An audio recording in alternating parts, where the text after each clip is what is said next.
అబ్బా కడుపు బాగా మండిపోతున్నాయి, ఏం చేద్దాం ఇప్పుడు? ఐడియా, అర్జెంట్ గా పానీపూరి కడుపు నింపేద్దాం. కడుపు తగ్గిపోద్ది అప్పుడు. మీరు కూడా ఇలా చేయండి. అన్నం తినకూడదు, పానీపూరి తినాలా, బాగుపడిపోతాం. నాలాగా పదండి వెళ్దాం.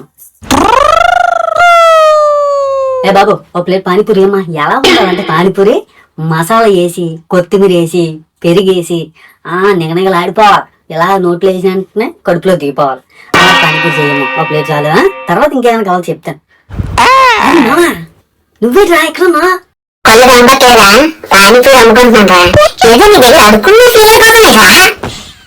అది కాదురా మామ, ఎంత నువ్వు నా క్లాస్మేట్ కదా, అందుకే అడిగిన రా. నేను నీ క్లాస్మేట్ అయితే పానీపూరి అమ్ముకోకూడదు రాజ్యాంగం రాసిందట్రా. చెప్పరా మానేస్తాను. అందుకే నీకు చెప్పాను, నాతో పాటు చదువుకోరా. బాగా నేను ఏదన్నా చదువుకోలేదు సరిగ్గా. అదే చదువుకుంటే నాలా హ్యాపీగా ఉంది కదరా. 40,000 రూపాయలు రా. చూడు నేను అంత హ్యాపీగా ఉన్నాను. నేర్చుకుంటారా, ఎవరు చెప్తారా మీకు? మీకు మీరే తెలుసుకోవాలరా. నేను కూడా సంపాదిస్తాను కదరా. నువ్వు సంపాదిస్తున్నావా? ఎంత సంపాదించేస్తున్నావు ఏంట్రా? ఎక్కువేనా? బాగానా? ఎలా లేదన్నా 3,000 రూపాయలు సంపాదిస్తాను రా మామ.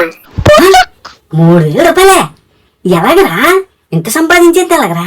అన్ని ఖర్చు పెడతావా లేదా బ్యాంకులో ఏమైనా వేసుకుంటావు? 3,000 రూపాయలు నెలకి? నెల 3,000 అంటే ఎలాగరా మామ? నెలకు కాదురా మామ, రోజుకిరా. ఏంట్రా మామ నువ్వు చెప్పేదే? నెలకు కాదా, రోజుగా? రోజు 3,000 రూపాయల? ఎలారా? సాఫ్ట్వేర్ ఎంప్లాయ్ కంటే ఎక్కువ కదరా నీకు. ఎలాగైతే రోజు 3,000 అయితే నెలకు 90,000 అవుతుందా? సాఫ్ట్వేర్ ఎంప్లాయ్ కూడా రాదురా. ఇది వ్యాపారం ఇలాగే ఉంటదిరా మామ. అయితే అనుకుంటున్నాం, నాకు ఒక కారు, ఒక బండి కూడా ఉందిరా. అప్పుడు అలా సెకండ్ కూడా వెళ్తుంటాం ట్రిప్పులు, లాంగ్ డ్రైవ్లు. మా ఫ్యామిలీని తీసుకుని నువ్వు వెళ్తావా? మరి నేను చదువుకొని వెళ్ళాను. చదువుకోవడం తప్పు కాదురా మామ. చదువుతో పాటు బుద్ధి, జ్ఞానం, తెలివితేటలు కూడా ఉండవురా. అలాగుంటే ఈ సమాజంలో బతకగలం, లేదంటే బతకలేమా? ఏ కిరాణా షాప్ లో దొరికితే చెప్పరా మామ, కొనేసుకుంటాను అర్జెంట్ గానా. లేట్ చేయండి మామ, కొనేసుకుంటాం. అప్పుడప్పుడు గోదావరి కాలంలోని కొట్టుకుని వస్తారా, అప్పుడు ఎవరా తెచ్చుకోరా. బోళ్ళు తెలివితేటలు, బోళ్ళు బుద్ధి, జ్ఞానం నీకు వచ్చేస్తారా వెంటనే. అయితే అర్జెంట్ గా ఈత నేర్చుకోవాలి మామ. అదే మామ, నువ్వే చెప్పు కదరా గోదావరి కాలంలో కొట్టుకొస్తాయని. మరి ఎన్ని కొట్టుకొచ్చినప్పుడు నేను ఈత కొట్టే కదరా తేవాలి. ఈత రాకపోతే చచ్చిపోతాం కదా మామ, మునిగిపోతాం రా ఈత రాకపోతే. నీకు అమ్మాయి తెలియదురా. అయ్యో దళం బంకలాగా నన్ను ఎలా అంటుకున్నావురా నువ్వు? వదవా ఎవరో బాబా. నువ్వే అలాగంటే ఎలాగరా మామ? నాకు నువ్వు తప్ప ఎవరున్నారా చెప్పరా. నువ్వు ఈ జన్మలో మాత్రం మానవరా మామ. నేను కూడా నీ దగ్గర జాయిన్ అయిపోతాను మామ, ప్లీజ్ రా. దగ్గర జాయిన్ అయ్యి నువ్వేం చేస్తావురా? ప్లేట్లు కడుగుతాను మామ, నువ్వేం పని చెప్పినా నేను చేస్తాను. ఇప్పుడు నాకు జీతం చూసి ఇక్కడ ప్లేట్లు కడుగుతానంటావేట్రా? అదే బెటర్ కదా మామ.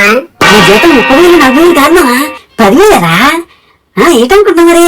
నేను 10th క్లాస్ చదివాను కదా మామ, పాస్ అయిపోయాను కదా 10th క్లాస్. అందుకని చెప్పి ఉద్యోగాలు ఏమన్నారా? 10th క్లాస్ ఉద్యోగాలు ఏమన్నా ఒకటి మామ. అందుకని మరి ఏదో పని చేసుకోవాలి కదా అని చెప్పి ఒక్కలో ప్లేట్లు కడగడానికి జాయిన్ అయ్యాను రా. మరి ఏమనుకుంటున్నావు? దుంపదేగా, డిగ్రీలు చేసిన వాళ్ళు, పీజీలు చేసిన వాళ్ళకే దిక్కు లేదు. నువ్వు 10th క్లాస్ కి ఎంత బిల్డప్ ఇస్తున్నావట్రా?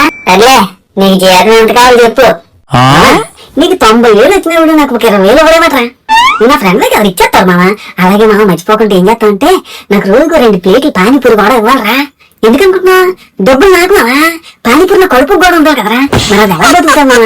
ఆలోచించరా. 2 ప్లేట్లు పానీపూరి కూడా నాకు మామ, ప్లీజ్ రా. పారిపోయే దరిద్రం నెత్తిని తెచ్చుకుని పెట్టినట్టుందిరా నీతో నా వ్యాపారం. అయినా నా బుద్ధి తక్కువ గాని లాభం కోసం నీకు చెప్పనేట్రా నేను. సరే ఇంకేం చేస్తున్నా గాని ప్లేట్లు సరిగ్గా కడగరావే. ప్లేట్లు కానీ సరిగ్గా కడగలేదనుకో నీకు ఏపీ ఏమన్నా అయిపోద్దురా మామ. అప్పుడు చూపిస్తాను నేను ఏంటంటే. నన్ను నమ్మా, ఏమి షాప్ ఏది కాదు నాదే అన్నట్టు చూసుకుంటానా? ఏటన్నా నన్ను నమ్మితే నువ్వు బాగుపడతావా?